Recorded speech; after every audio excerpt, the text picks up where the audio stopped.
Serre France, le réseau de conseil et d'expertise comptable présente Parole d'expert.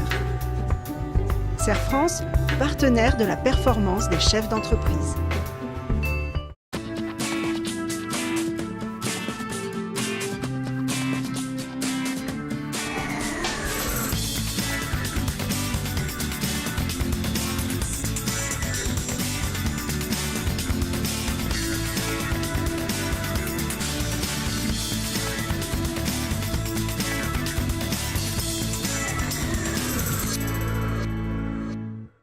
Un, 2, 3. soldé. Bonjour à tous, bonjour Bénédicte. Bonjour Christophe.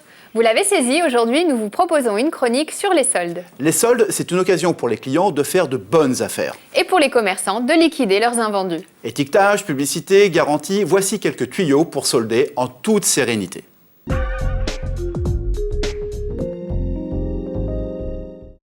Vous devez indiquer le prix soldé et le prix de référence pour chaque produit ou service. Le montant de la réduction est déterminé à partir du prix pratiqué au cours des 30 derniers jours. Si vous pratiquez un taux unique de remise pour des produits ou des services parfaitement identifiés, la réduction peut être faite par escompte de caisse, à condition de l'indiquer clairement.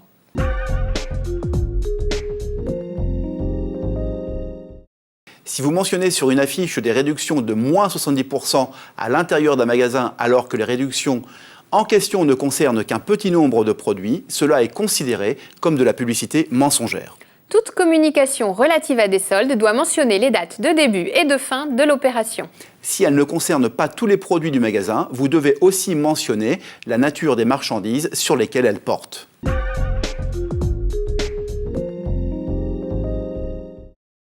Vous ne pouvez pas limiter les garanties sur les produits soldés. Un article acheté en solde bénéficie des mêmes garanties concernant les défauts de fabrication non apparents. Ainsi, en cas de vice caché, vous êtes obligé de remplacer l'article ou de le rembourser.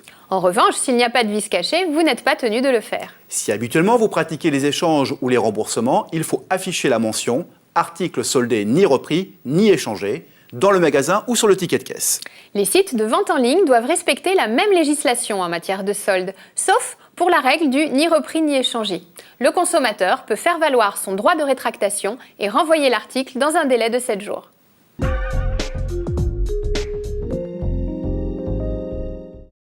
Le code de commerce définit les soldes comme les ventes qui sont accompagnées ou précédées de publicité et sont annoncées comme tendant par une réduction de prix à l'écoulement accéléré de marchandises en stock. Elles ont lieu pendant des périodes définies.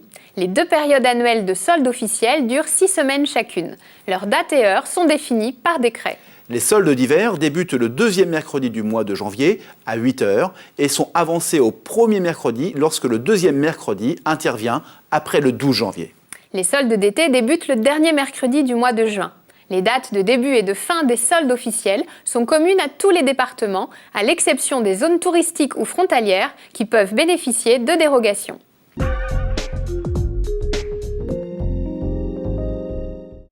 Désormais, les commerçants doivent, par voie d'affichage à l'intérieur de leur magasin ou par insertion d'une mention dans leur catalogue ou sur leur site internet, indiquer les conditions préférentielles qu'ils accordent à certaines catégories de consommateurs. Cela concerne les réductions liées à l'âge ou à la possession d'une carte de fidélité, par exemple. Fort de ces informations, vous êtes désormais prêt à organiser vos prochaines soldes et liquider quelques invendus tout en satisfaisant vos clients.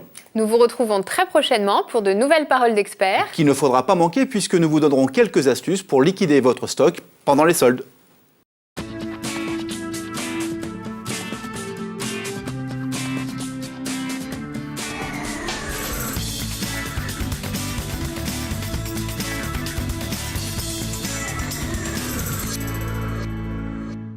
Serre France, le réseau de conseil et d'expertise comptable vous a présenté Parole d'expert.